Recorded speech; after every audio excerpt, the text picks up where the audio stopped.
하나님의 말씀은 고린도후서 13장 5절 말씀을 봉독해 올립니다. 너희는 믿음 안에 있는가? 너희 자신을 시험하고 너희 자신을 확증하라. 예수께서 너희 안에 계신 줄을 너희가 스스로 알지 못하느냐? 그렇지 않으면 너희는 버림받은 자니라. 아멘. 오늘 본문 말씀을 중심으로 너희는 예수님 믿음 안에 있는가? 이와 같은 제목으로 성경 전체의 내용을 중요한 것만 간추려서 10가지로 이 말씀을 나누면서 우리 신앙을 함께 점검해 보고자 합니다. 첫 번째는 우리가 예수님을 믿어서 예수님을 영접한 삶을 살고 있는가? 이에 대해서 먼저 점검해 보겠습니다. 예수님을 우리가 구주로 모셨다는 것은 회개하고 예수님을 나의 구주로, 나의 주인으로, 창조주로, 하나님 아들로 받아들여서 영접함으로 우리 속에 함께 예수님과 함께 살아계신 예수님이 들어오셔서 함께 사시는 겁니다.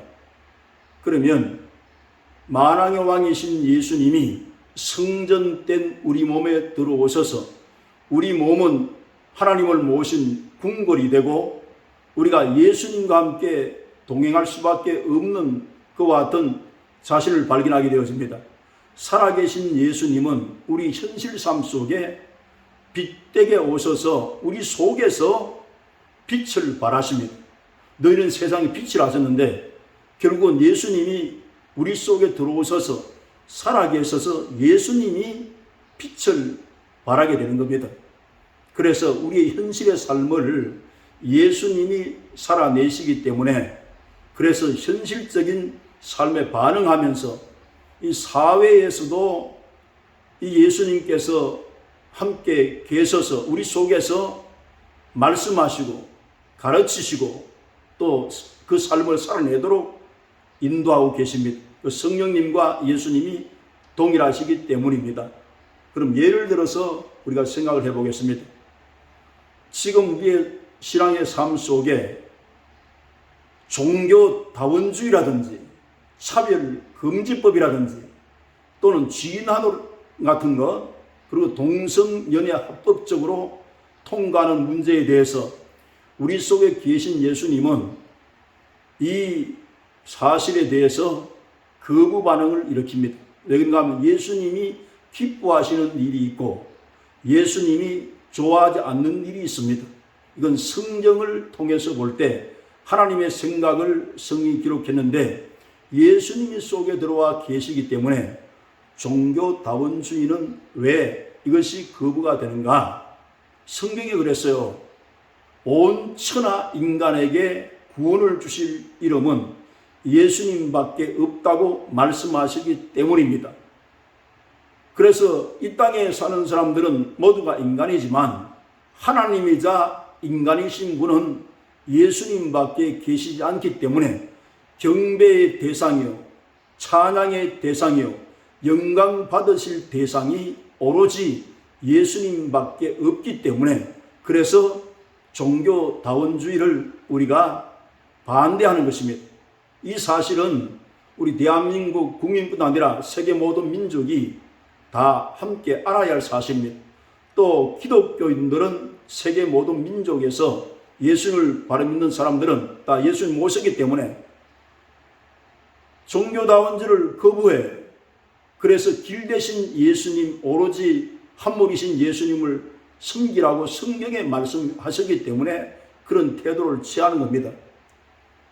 차별금지법도 그래요. 다 종교가 귀하다고 하는데 귀한 것과 진리는 다른 것입니다. 그래서 이 차별금지법을 반대하는 거예요. 예수님께서 성경을 통해서 나 외에 다른 신을 두지 말라고 하신 것은 이거는 성경이 위에서부터 명령한 사실입니다. 그래서 우리는 이것을 거부하는 것입니다.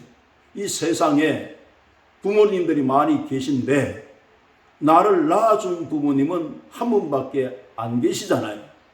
그래서 우리가 똑바로 우리가 하나님을 알고 나면 천지를 창조하시고 우리 인생의 구원자가 되시고 하나님이자 인간이신 분은 예수님밖에 없으시구나, 이걸 깨닫게 되어집니다. 그래서 이것이 타협이 안 된다고는 많은 사람들에게 알리는 겁니다. 그래서 우리 예수님 믿지 않는 사람도 이런 것을 이해할 필요가 있어요. 그래서 국회 앞에서 어떤 분들은 피켓을 들고 이런 종교다원주의라든지 차별금지법에 대해서 이렇게 반대하는 태도를 보이면서 피켓을 지켜 들고 국회의사당 앞에 서 계시는 분은 그분 속에 살아계신 예수님이 거기 함께 계시기 때문에 이런 가이드라인을 제시한다고 보는 겁니다. 이거는 예수님 믿는 사람이 예수님 모시고 있기 때문에 모두가 다 이런 반응을 하고 있음을 대표적으로 보여주는 거예요. 그리고 진화론 같은 것도 그렇습니다. 인간의 존엄성을 성경은 이렇게 말씀하고 있어요. 하나님의 형상대로 지음받은 우리 인간은 특별한 피조물이기 때문에 하나님께서 피조물 가운데 가장 귀하게 여기십니다. 그런데 다윈의 진화론을 보면 아메바라는 세균으로부터 시작해서 진화가 되어서 원숭이가 꼬리가 끊어져서 인간으로 변화되었다. 이건 그럴듯하지만 창조설로 보면, 성이 나타난 말씀을 보면 무지한 사람들이 그것을 그렇게 아는 것이지, 분명한 성경의 말씀에는 인간의 존엄성을 높이 평가하고 우리가 하나님의 아들답게 살게 하기 위해서는 이 말씀을 우리가 먼저 깨달았기 때문에 이것을 거부하는 것입니다. 이 사실을 안 믿는 분들도 바른 이해를 가졌으면 해요. 동영상을 보는 분들이. 그리고 애국의 문제도 그렇습니다. 저렇게 위대하고 모든 사람이 알아듣는 애국자는 반드시 천국에 가실 것이다, 이렇게 생각하는 사람이 많은데, 이거는 애국의 문제가 아니라 진리, 믿음의 문제입니다. 예수님을 믿는 사람은 예수님 십자가 보혈로 모두가 죄 씻음을 받았기 때문에 의로운 자라 인정을 받고 하나님 계신 천국에 갑니다. 그런데 아무리 애국자라 할지라도 예수님 보혈을 믿지 않고 죄 씻음을 받지 않으면 죄가 그대로 남아있기 때문에 하나님의 심판을 받아, 이건 하나님께서 말씀하셨어요. 지옥불에 떨어진다고. 인간이 지어낸 이야기가 아닙니다. 성경을 분명히 읽어보세요. 그래서 말씀에 적은 자들은 하나님 말씀을 대언하는 것이지 자유로 말하는 것이 아닌 것입니다. 그래서 예수님을 모셨다는 것은 우리의 현실의 삶을 예수님과 함께 살아내는 것을 말합니다. 이걸 점검해보자 하는 것입니다.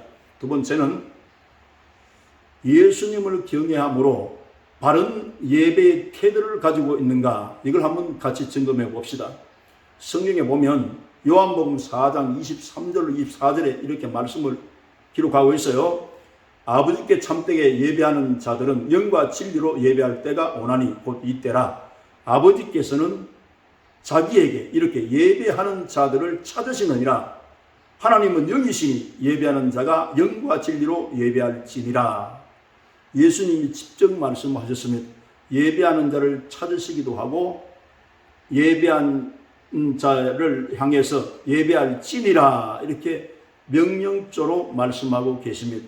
예수님은 하나님이시기 때문에, 그래서 예배는 하나님을 위한 것입니다. 우리 예배의 태도는 하나님께서 예수님을 통해서 은혜 주신 그 감격 때문에 하나님이 기뻐하시는 일이기 때문에 순수하게 예배를 통해서 그의 사랑을 표현하고 우리가 하나님께 나아가는 것입니다. 예수님께서 제사함을 주시고 영생과 부활을 약속하시고 천국을 기업으로 주시고 각종 은혜와 은사를 우리에게 주셨기 때문에 그 은혜에 감동해서 하나님을 기쁘게 하기 위해서 반응하는 것이지, 예수님 이것 이루어 주세요, 예수님 이거 원해서 내가 예배 드립니다, 이것이 아니라는 겁니다. 그래서 우리가 순수성을 잃지 않고 예수님 기뻐하시는 예배를 드리고 계신가, 이것을 우리가 살펴보자는 것입니다. 그래서 예수님은 은혜와 진리이시기 때문에 우리가 중심으로 하나님 마음을 기쁘게 하면 하나님은 선물과 같이 은혜를 쏟아부어 주시는 분이 긍휼이 많으신 하나님이시기 때문에 우린 예배를 통해서 은혜를 받기도 하고 우리 삶의 방향 수정을 하기도 하고 하나님의 음성을 듣고 하나님 인도를 받기도 합니다. 그러니까 참 예배가 그래서 참 중요한데 우리가 마음가짐이 이 예배만은 하나님을 위한 것이기 때문에 이 예배를 드릴 때에 하나님의 명령대로 드려야 할 것입니다. 그리고 기독교는 위로부터 하나님의 음성을 듣고 하나님의 명령을 받는 종교예요. 그러니까 다른 종교와는 다릅니다. 내가 하고 싶으면 하고 하기 싫으면 하지 않고 이걸 내가 결정하는 것은 이건 우상 숭배할 때는 자유롭습니다. 내가 좋으면 하고 안 좋으면 안 할 수도 있으니까. 그리고 기독교 신앙은 위로부터 명령을 받아 순종하는 신앙생활이라는 것을 생각해야 됩니다. 예배도 하나님께 순종하는 신앙의 태도입니다. 이것을 꼭 기억하시기를 바랍니다. 세 번째는 예수님이 은혜를 주시는데 우리가 살아갈 때 은혜의 고백이 있는가 이걸 한번 같이 점검해 봅시다. 잘 믿었던 바울은 이렇게 고백한 내용이 있어요. 고린도전서 15장 10절에 그러나 내가 나 된 것은 하나님의 은혜로 된 것이니 내게 주신 그의 은혜가 헛되지 아니하여 내가 모든 사람보다 더 많이 수고하였으나 내가 한 것이 아니요 오직 나와 함께 하신 하나님의 은혜로다. 바울은 하나님의 부르심을 받을 때부터 은혜를 주어서 이방 사도가 된 것도 또 자기 일생에 예수님을 위해서 교회를 위해서 많이 충성을 하고 복음 증거에 고난도 따라왔지만은 이 모든 것을 하나님의 은혜라고 고백합니다. 교회는 우리가 고백해야 할 것이 모든 것이 하나님의 은혜입니다. 처음부터 끝까지 하나님의 은혜입니다. 내 힘으로 한 것이 하나도 없습니다. 이렇게 고백하면 이건 하나님 앞에서 올바른 신앙의 태도를 보인다고 볼 수가 있습니다. 그래서 바울 같은 이런 사람들이 앞서서 은혜의 고백을 하며 신앙생활을 했듯이 우리도 모든 것이 하나님께서 은혜 주심으로 오늘날 우리가 있다고 하는 그 사실에 대한 고백이 저와 여러분 속에 넘쳐나시기를 주의 이름으로 축원합니다. 네 번째는 예수님을 믿고 신분의 변화를 주신 그 하나님의 은혜에 감격적인 신앙생활을 하고 있는가 이것을 우리가 살펴보고자 합니다. 요한복음 3장 16절에 잘 아는 말씀대로 하나님이 세상을 이처럼 사랑하사 독생자를 주셨으니 누구든지 저를 믿는 자는 멸망치 않고 영생을 얻으리라고 예수님 말씀하셨습니다. 이 은혜만 해도 너무나 감격스러운 은혜죠. 나를 살리기 위해서 예수님을 아낌없이 독생자라도 죽음을 치르셔서라도 내 죄를 청산하기 위해서 십자가에 내어 주셨으니까요. 그리고 죽은 지 사람을 부활하셨으니까 이 은혜만 해도 평생 해도 다 갚지 못할 너무나 크고도 엄청난 은혜입니다. 그래서 이 예수님께 십자가에 못 박힌 그 이유가 우리를 죄에서 건져내어 하나님의 떳떳한 아들을 삼기 위해서 그렇게 십자가의 고통을 치르셨기 때문에 우리는 에베소서 2장 19절을 보면 그러므로 이제부터 너희는 외인도 아니요 나그네도 아니요 오직 성도들과 동일한 시민이요 하늘의 권속이라. 우리가 미국 시민권 하나 얻는 것도 쉬운 일이 아닌데 하늘나라에 만왕의 왕이 주인 되신 그 나라에 시민권을 우리가 은혜로 받았다는 것은 측량할 수 없는 하나님의 사랑이고 이 시민권은 영원한 시민권입니다.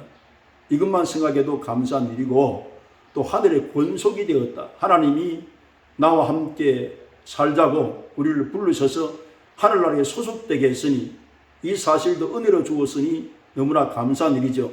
그래 은혜를 받으면 기쁨과 감격이 있을 수 있습니다. 너무나 고마운 일이죠. 그래서 이런 고백을 우리가 한번 살펴봐야 될 것입니다. 어떤 사람들은 나는 이 세상에서 하나도 살 가치가 없다 이렇게 해서 삶을 포기하고 자결하는 분들이 있는데 하나님의 은혜를 한번 받아보세요. 은혜는 거저 주시는 바 우리가 무엇을 지불하는 것이 아니기 때문에 은혜는 마음 열고 받아들이면 됩니다. 아, 감사합니다. 거저 주셔서 감사합니다. 이렇게 받아들이면 되는 것이기 때문에, 그리고 은혜를 받고 나면 존재의 가치가 달라지기 때문에 그래서 기쁜 것입니다. 사람이 내가 아무 데도 쓸데없다 생각하기 때문에 좌절감에 빠지기도 하고 우리는 삶을 포기하는 사람들을 보기도 하는데, 하나님은 예수님을 통해서 참 가치 있는 인생으로, 보배로운 인생으로, 귀한 인생으로 우리를 부르십니다. 그렇게 하시기 위해서. 그럼 예수님 믿고 예수님 은혜에 들어오면 예수님과 똑같은 팔자와 운명이 되고 똑같은 승리자가 되기 때문에 예수님 안에 들어오게 하기 위해서 복음도 전하는 것입니다.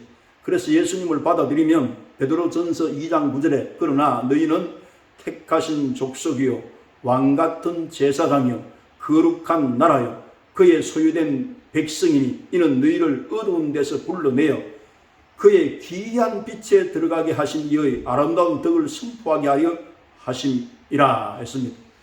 베드로가 이 말씀을 기록해서 편지를 쓸 때 우리를 택한 족속이라 했기 때문에 우리를 이 땅에서 구별하여 거룩한 백성 삼으시고 왕같은 제사장의 신분을 주셔서 신분의 변화를 주셨습니다. 아무나 왕이 될 수 없잖아요. 그러나 왕같은 제사장으로 우리를 선택했습니다. 구약의 제사장도 레위 지파에서만 제사장이 되지 아무나 제사장이 될 수가 없습니다. 그런데 우리 신약 시대에는 모두가 왕같은 제사장으로 우리가 선택을 받았기 때문에 이 또한 얼마나 귀한 은혜인지 이루 말할 수가 없어요. 그래서 값없이 주신 이 은혜를 만 백성에게 선포하기 위해서 우리를 불러내신 겁니다. 그럼 우리가 부름을 받았을 때 이런 감격과 기쁨이 넘칠 수 있도록 우리의 신분의 변화를 주셨기 때문에 하나님 안에서 가치를 찾으면 깊은 열등감에서 벗어나게 되고 또 우월감에서 겸손하게 되어집니다. 모든 것이 하나님의 은혜였으니까요. 하나님이 그렇게 하셨으니까 모든 영광을 하나님께 돌리게 되어집니다. 다섯 번째는 우리의 사명이 귀한 것을 생각하고 계신가? 이에 대해서 함께 생각해 봅시다. 디모데전서 1장 12절로 14절에 보면 나를 능하게 하신 그리스도 예수 우리 주께 내가 감사함은 나를 충성되이 여겨 내게 직분을 맡기심이니 내가 전에는 비방자요 박해자요 폭행자였으나 도리어 긍휼을 입은 것은 내가 믿지 아니할 때에 알지 못하고 행하였습니다. 우리 주의 은혜가 그리스도 예수 안에 있는 믿음과 사랑과 함께 넘치도록 풍성하였도다. 이렇게 바울의 고백을 보면 디모데 전서를 쓸 때 하나님께서 충성되이 여겨서 내게 직분을 주셨다 그랬습니다. 예수님 믿고 직분을 받은 것은 참으로 귀한 것입니다. 내가 평생 동안 일을 하다가 하나님 앞에 가야 되겠다. 삶의 목적과 사명이 분명해요. 이런 사람은 행복한 사람입니다. 내가 주님 앞에 갈 때까지 할 일이 있다는 것이 얼마나 행복하며 또 하나님이 은혜를 주셔서 기쁨으로 그 일을 감당할 수 있도록 하셨다는 것은 더욱 크나큰 은혜가 아닐 수가 없습니다. 그래서 이 바울은 이방 사부로서 부름을 받았는데 그전에는 예수님을 받기 했지만 알지 못하고 그러겠다고 말씀하시고 다메섹에서 예수님을 만나 변화를 받아서 그리스도의 부활을 증거합니다. 이런 이 생명 있는 부활을 나눠주면서 그래서 이 세상에 많은 사람들이 삶의 목적과 방향을 잃어버리고 참다운 삶의 가치를 잃어버리고 또 저 영원한 세계의 비밀을 모르는 사람이 이 지구촌에 너무나 많기 때문에 바울은 이 귀한 일을 실천하고 복음을 전하는 일에 전생애를 투자하면서 후회 없이 인생을 살았음을 그는 말씀하고 있습니다. 나는 선한 싸움을 싸우고 달려갈 길을 마치고 이제 믿음을 지켰으니 내 앞에 의의 면류관이 준비되어 있고 주의 나라를 사모하는 모든 자에게 동일하게 이러한 상이 예비되었을 것을 말씀하시기 때문에 그는 얼마나 분명하게 다음 세계를 향해서 이 땅에서 후회 없이 살았는가를 보여줍니다. 그래서 사람이 후회 없이 산 사람의 고백을 보면서 아, 이 사람은 인생을 바로 살았구나 하는 것을 우리가 깨닫게 되어지는데 이 사람이야말로 인생에서 가장 행복한 사람이라고 볼 수가 있습니다. 그래서 우리는 우리의 주신 사명을 귀하게 여기고, 다 예수 믿는 사람은 작거나 크거나 사명을 가지고 있습니다. 이 사명에 불타오르는 그 신앙 의지를 가지고 행복한 인생을 우리가 살면서 주님 앞에 나가야 할 것입니다. 여섯 번째는 내가 죽고 예수님으로 살고 있는가, 이것을 한번 살펴보도록 하겠습니다. 갈라디아서 2장 20절에 보면 바울은 내가 그리스도와 함께 십자가에 못 박혔나니 그는 이제는 내가 사는 것이 아니요 오직 내 안에 그리스도께서 사시는 것이라. 이제 내가 육체 가운데 사는 것은 나를 사랑하사 나를 위하여 자기 자신을 버리신 하나님의 아들을 믿는 믿음 안에서 사는 것이라. 이 삶의 목적과 방향을 바로 바울은 가졌습니다. 누구를 위해 살았습니까? 이 세상에 나를 위해서 죽음을 치르고 나를 사랑하사 나의 영생 문제, 죄사 문제, 부활의 문제, 천국의 문제를 해결해 준 분은 예수님밖에 없기 때문에 바울은 나는 이 예수님을 섬기는 목적으로 살겠다, 이렇게 고백하게 되었습니다. 그러니까 나는 십자가 밑에 죽고 주님이 살았기 때문에 그의 그 신앙의 전기를 보면 나는 날마다 죽노라, 나를 쳐서 복종케 하노라, 내 속에 살아계신 하나님이 마음껏 활동하고 자유롭게 사실 수 있도록 나는 옛자 죄의 성은 죽여나가고 예수님이 내 속에 살 수 있도록 이렇게 몸부림친 모습을 바울의 그 전기를 통해서 우리가 눈여겨볼 수가 있습니다. 이 삶은 주인이 바뀐 삶이거든요. 우리 주님은 주인이 바뀐 삶을 살기를 원합니다. 인생의 주인도 예수님, 시간의 주인도 예수님, 물질의 주인도 예수님, 또 달란트의 주인도 예수님. 우리의 모든 인생의 주인이 예수님이기 때문에 그 재능도 예수님 위해서 쓰는 것이, 이것이 중요한 일이라고 생각을 합니다. 그래서 내가 죽고 예수님으로 사는 사람들은 청지기로 우리 인생이 180도로 완전히 바뀌었습니다. 그래서 내 것이 하나도 없기 때문에 아까울 것도 없다는 겁니다. 그 신앙의 바른 자세는 우리 인생도 하나님께로 왔기 때문에 인생 전체가 하나님 것이고 주인이신 하나님이 청지기로서 우리에게 맡겨놓은 것이거든요. 재능도 우리가 청지기 의식을 가지고, 물질도 청지기 의식을 가지고 이렇게 살면 하나님 것을 하나님께 드리는 것은 쉬워요. 내 것이 아니니까. 그리고 우리는 또 빈손으로 왔다가 빈손 들고 가지 않습니까? 그럼 남는 것은 예수님을 위해서 일한 것밖에 남는 것이 사실 없습니다. 이렇게 우리가 마음을 비우고 보면 우리가 내 것을 가지고 하나님께 드린다는 것은 어려워요. 내가 수고하고 땀 흘리고 노력해서 이게 다 내 것인데 내 것을 가지고 그 부자신 하나님께 드리려고 하니까 얼마나 이게 아깝습니까? 그런 의식을 바꾸면 은혜가 왔을 때는 우리가 하나님께 드림이 쉽지요. 내 것이 아니니까 하나님 것을 하나님께 가장 유용하도록 쓸 수 있도록 하나님께 드리는 것은 이건 내 것이 아니기 때문에 쉬운 것입니다. 잠깐 받아가지고 있다가 하나님 달라 할 때 드리는 거, 이거 우리가 은혜를 힘입으면 이것이 쉬워지는 겁니다. 은혜로 하는 일은 모든 것이 쉬워집니다. 왜 그런가 하면 은혜를 주셔서 하는 일이기 때문에 내 힘이 들어가지 않아요. 그래서 쉬운 것처럼 바울은 내가 죽고 예수님의 그 은혜로 사는 것은 그 속에 특별히 성령께서 보혜사 성령님이 은혜를 주셔서 이끌어가기 때문에 내가 죽고 예수님을 사는 주인을 섬기는 삶이 쉬웠던 것으로 우리 성경을 통해서 그 삶을 통해서 발견할 수가 있게 됩니다. 일곱 번째는 하나님은 예수님의 거룩하신 이름을 높이고 영광 돌리는 것을 원하고 계십니다. 초대교회의 가장 큰 영적 전쟁이 무엇입니까? 우리가 이 일을 보면 초대교회는 황제에게 영광을 돌리느냐, 만왕의 왕 예수님께 영광을 돌리느냐, 이 싸움이 가장 치열한 싸움이기 때문에 순교자도 사실 많이 났습니다. 영광을 하나님께서 뺏어 올리는 거, 이거 하나님께서 원하신 일입니다. 베드로 에베소서 5장 20절에 범사에 우리 주 예수의 이름으로 항상 아버지 하나님께 감사하며, 예수님의 이름으로 감사할 때 하나님 영광을 받으시기 때문에 예수님이 중요합니다.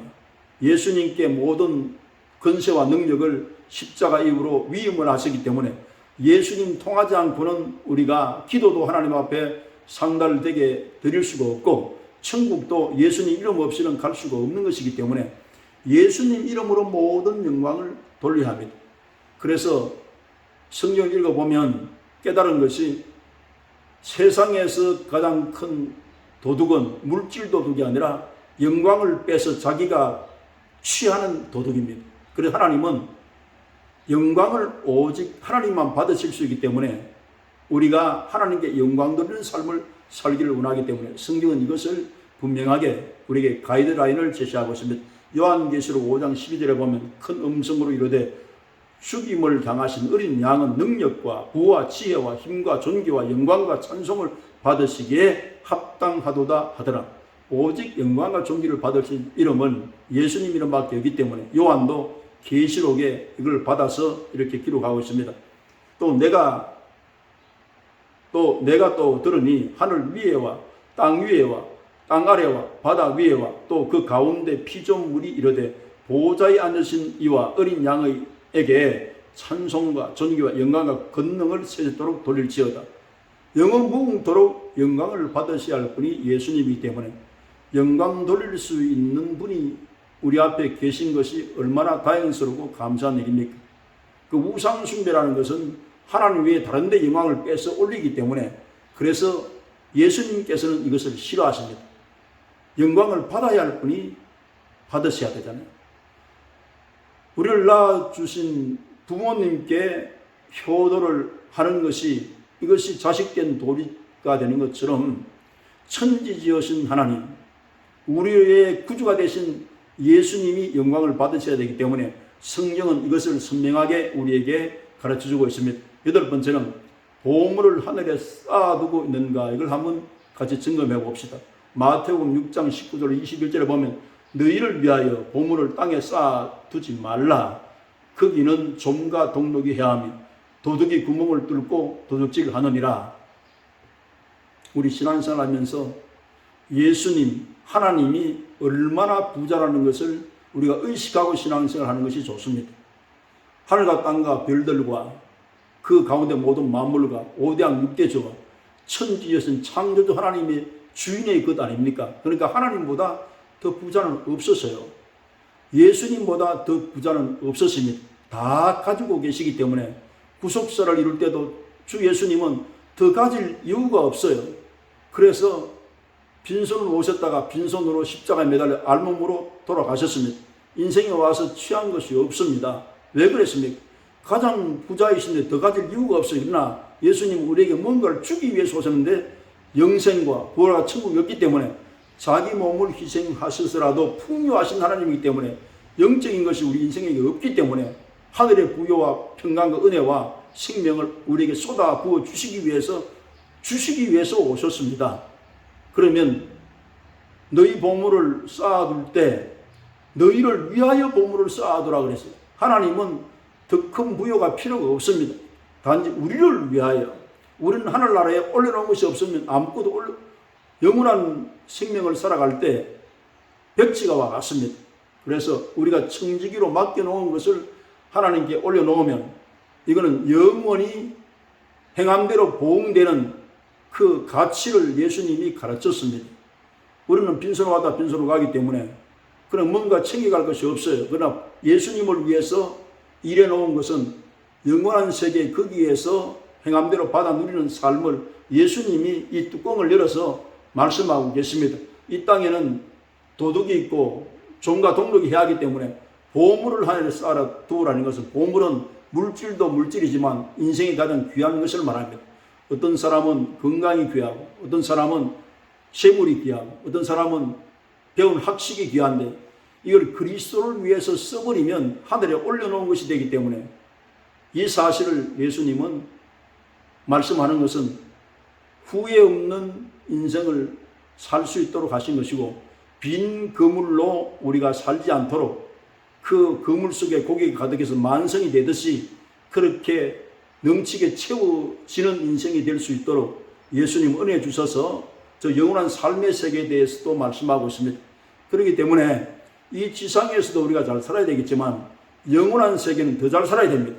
그래서 위대한 지도자, 최고의 지도자 예수님은 다음 세계에 이루어질 영적 세계의 가르침을 주셨기 때문에 가장 위대한 지도자라고 말씀할 수가 있습니다.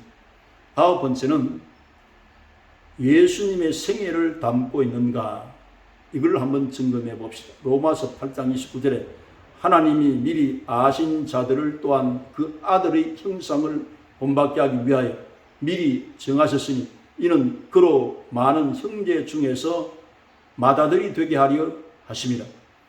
예수님의 생애를 보면 그 언어와 사고와 행동을 성경 사복음서에는 아주 명확하게 기록을 해놓았습니다.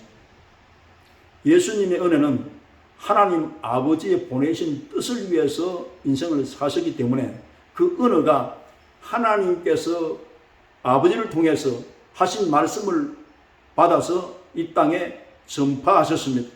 그래서 예수님 모신 사람들은 사랑의 언어, 소망적인 언어, 긍정적인 언어, 사람을 살리는 언어, 이런 말씀을 하게 되는 것은 예수님의 인격이 그 속에 언어로 표현되기 때문이고, 생각하는 것도 예수님과 똑같이 생각하는 분들은 성령이 충만한 분들입니다.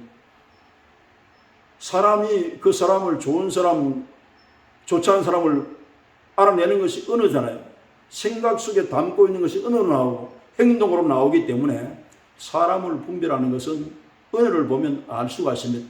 그 사람이 꿈이 있는 사람이 꿈이 있는 말을 할 것이고, 그 사람이 긍정적인 사람이면 긍정적인 말을 할 것이고, 예수님께서도 하나님 아버지로 가득 들어 차셔서 그 예수님 속에 하나님 아버지가 계시기 때문에 하나님 아버지의 말씀만 쏟아내 놓았습니다.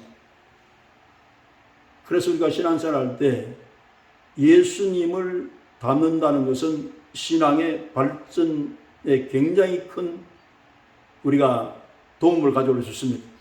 그래서 10년, 20년 믿으면서 예수님을 조금씩이라도 닮아간다는 것은 신앙이 큰 발전을 가져온 일이기 때문에 우리가 예수님을 닮고 있는가, 이걸 한번 생각해 볼 필요가 있다고 생각합니다. 열 번째는 하나님께서 나를 인정해 주시는가, 이게 중요합니다.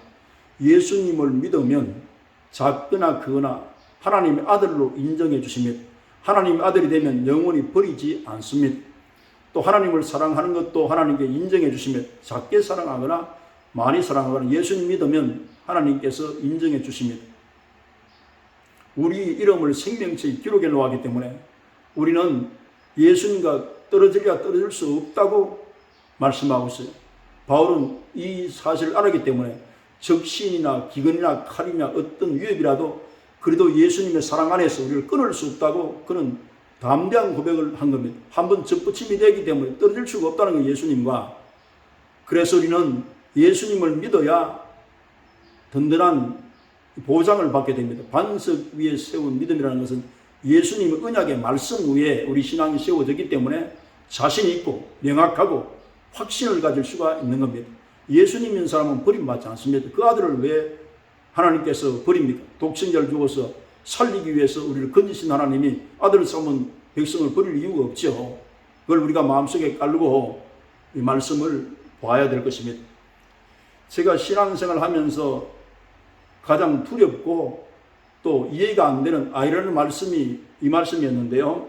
마태복음 7장 22절 23절 말씀을 보면 그날에 많은 사람이 나더러 이르되 주여 주여 우리가 주의 이름으로 선지자 노릇하며 주의 이름으로 귀신을 쫓아내며 주의 이름으로 많은 권능을 행하지 아니하였나이까 하리니 그때 내가 그들에게 밝히 말하되 내가 너희를 도무지 알지 못하니 불법을 행하는 자들아 내게서 떠나가라 하리라.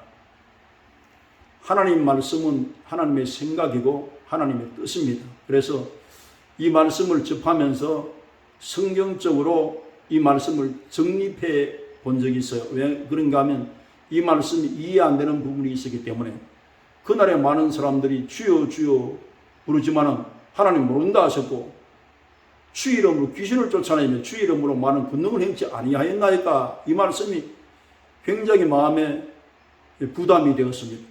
그래서 성경을 통해서 이렇게 이해를 하기 시작했어요. 바울과 베드로와 빌립도 귀신 쫓은 것이 성경에 기록되어 있습니다.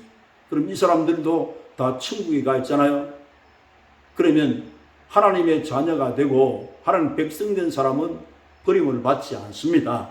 그냥 주여 주여 말로만 하는 거죠. 예수님을 구주로 영접한 적도 없고, 요한복음 10장 28절에 우리가 예수님 구주로 믿으면 만유보다 크신 그 하나님의 아들을 아무 손에서 빼앗을 수 없다고 단정지어 말씀을 하셨어요. 그러면 이 말씀이 무슨 말씀입니까? 주인이 바뀌지 않았어요. 예수님 구주를 믿어야 성령이 오셔서 주인을 바꾸게 하시는데 그냥 입술만 주여 주여 하는 거죠. 예수님 예수님 이러는 겁니다. 그런데 물질의 주인도, 시간의 주인도, 우리 재능의 주인도, 우리 인생의 주인도 바뀌지 않고 다만 입으로만 주여 주여 하면서 예수님 이름을 도용을 해서 귀신 쫓고 병 고쳐서 주님은 너무나 잘 압니다. 우리가 구원받은 것을 하나님이 아시고 자신이 알고 계시듯이 이건 스스로가 점검해보면 우리 자신이 알 수 있지요. 귀신은 예수님 이름 나가게 돼서 성경에 보면, 그러면 귀신을 쫓아내지 말라는 말씀이 아닙니다. 마가복음 16장 17절에도 예수님 믿는 사람은 예수님이 그렇게 말씀하셨잖아요. 내 이름으로 귀신을 쫓아내며 새 방언을 말하며 병든 자에게 손을 나리라고 말씀을 하셨습니다. 예수님 이름으로 나오는 말씀은 진리이기 때문에 거짓이 없습니다. 그래서 이건 쫓아내지 말라는 말씀이 아니고 우리가 이것을 가지고 도용을 해서 정말로 하나님 이름을 영광되게 하는 것보다 자기 자신이 영광을 취하고 예수님께 영광을 돌리지 않고 스스로 했다고 하는 사람들에게 하는 경고라고 봅니다. 우리 예수 믿는 사람은 성령을 통해서 귀신을 쫓아내기 때문에 성령님이 하신 일인 줄 알고 다 모두가 하나님께 영광을 돌려요. 자신이 한 일이 아니기 때문에 이 말씀을 여기에서 기록하고 있다고 생각을 합니다. 그리고 지금 우리 영적 전쟁을 하고 있기 때문에 우리가 지금 원수마귀는 파괴시키고 죽이고 멸망시키기 위해서 귀신을 동원하고 사탄과 마귀 역사가 지금 활동하고 있는데 우리가 눈 뜨고 당할 수가 없잖아요. 가정과 교회와 이웃과 사회와 민족이 지금 원수마귀의 공격을 받고 있습니다. 영적으로 보면. 그럼 깨어서 기도하는 것은 깨어 있어서 말씀 안에 깨어 있고 이 진리를 바르게 우리가 인식을 하고 또 원수마귀와 더불어서 싸워야 할 영적 전쟁의 군사들입니다. 그래서 이 말씀을 잘 깨달고 모든 영광은 하나님께 돌리고 영적 싸움에 우리가 나가서 용맹 있게 싸워야 되잖아요. 예수의 이름으로 명하노니 악한 귀신은 떠나갈지어다. 예수의 이름으로 명하노니 병주는 귀신은 떠나갈지어다. 예수 그리스도 이름으로 명하노니 악한 영들이 예수 이름으로 사라질지어다. 삶을 파괴하고 또 여러 가지 우리 삶을 여러 가지로 손해나게 하는 원수마귀 사탄들은 다 우리 생활과 주변과 환경 속에서 예수 이름으로 명하노니 떠나갈지어다. 우리는 힘있게 싸워서 승리를 해야죠. 우리 속에 성령님이 계시니까 예수님 그렇게 말씀하셨잖아요. 너희가 성령으로 귀신을 몰아내는 것이면 너희 속에 하나님 나라가 심령천국 이루어졌다고 예수님은 말씀을 하셨습니다. 그리고 예수님께서 귀신을 쫓을 때 우리는 이 성령을 잘 이해하는 것이 중요해요. 씨 뿌리는 비유에도 100배의 열매를 맺는 사람들은 잘 깨달은 자라고 성령 그렇게 말씀을 하고 있습니다. 깨달음이란 무엇입니까? 하나님의 뜻을 그 마음을 읽고 이해를 해서 하나님 마음에 맞게 행동하는 것을 말합니다. 예수님이 그라다 지방에 갈 때에 청년 둘이 귀신이 들려서 너무 억세게 발동을 하기 때문에 쇠사슬을 묶었어요. 무덤 사이에서 가는데 자기 자신을 돌로서 그냥 막 상하고 있습니다. 그러니 그 부모들과 형제들이 도저히 인간의 힘으로서는 어떻게 제어할 힘이 없으니까 그렇게 둔 것인데 예수님이 나타날 때 오 하나님의 거룩한 하나님의 아들이라고 귀신이 먼저 알아보고 우리를 쫓아낼진데 돼지떼에게 보내소서. 그래서 돼지 2,000마리가 있는데 가라 하니 돼지떼가 바다에 몰살하게 되어집니다. 유대인들은 실제로 예수님 시대에도 돼지고기를 그 율법에 의해서 먹지 않고 있어요. 부정한 동물이라고 해서 그 시대의 배경을 잘 이해를 해야 됩니다. 그리고 이 두 청년이 집으로 돌아가서 그랬어요.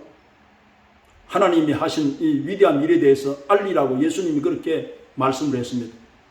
그러면 예수는 영혼 사랑하는 마음을 가지고 하나님의 형상대로 지음받은 인간이 원수마귀 악한 영들의 지배를 받아서 사람이 폐인이 되어 있으니까 실제로 귀신 들린 사람은 자신뿐 아니라 그 가족까지도 리듬이 다 깨져버립니다. 목회하는 분들은 이걸 알아요. 한 사람 때문에 여러 사람들이 매달려서 괴로워합니다.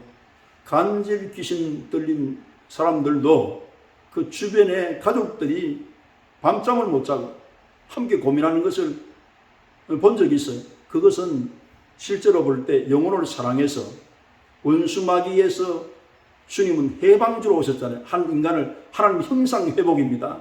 이렇게 해서 귀신이 나가서 자기 입으로 하나님 명하신 일을 가정에게 말하기도 하고, 이들이 정말로 하나님께 원하는 것은 예수님이 구주인 것을 바로 깨닫고 회개하고 성령을 받아서 그 귀신들이라도 예수님 모시는 단계에 들어와서 찬송을 회복하고 전도를 회복하고 예배를 회복하는 이런 역사가 일어나면 그 인생을 살리는 것 아니에요. 그러니까 귀신 쫓는다는 것을 무조건 이게 반대하는 것도 우리 생각을 해봐야 됩니다. 하나님의 형상대로 지음받은 사람은 귀해요. 그러니까 예수 믿는 사람이 이걸 몰아내서 그 사람을 살려내지 않으면 살려낼 사람이 없기 때문에 예수님은 귀신을 쫓으라고 말씀한 내용이, 이런 내용이 있기 때문에 예수님은 사랑을 가지고 제자들이 그렇게 분부를 한 것입니다. 그리고 여기 보세요. 23절에 마태복음 7장 23절에 보면 무슨 말씀을 이렇게 하는가 하면, 내가 너희를 도무지 알지 못하니 불법을 행하는 자들아 내게서 떠나가라. 성경에 토시 않아도 이게 의미 없이 기록된 것이 없어요. 여기 보면 불법을 행하는 자들아 그랬잖아요. 다른 말로 하면 불법을 행하는 내 아들아, 불법을 행하는 예수님의 제자들아, 이렇게 말씀을 안 하면 아예 구원받지를 못했어요. 아예 예수님을 몰라요. 주인이 바뀐 체험이 없어요. 다만 예수님 이름만 도용해서 이렇게 하는데, 예수님 시대도 그런 게 있었잖아요. 제자들 있을 때 주의 이름으로 저 사람들이 귀신 쫓고 있습니다. 그냥 놓아라. 지금 예수님이 귀신 쫓는데 나를 반대할 자가 지금은 없는디라 말씀하신 것도 이런 내용이거든요. 그 사람들이 구원받았는지 안 받았는지 모르지만 이런 일이 있었습니다. 예수님 시대에도.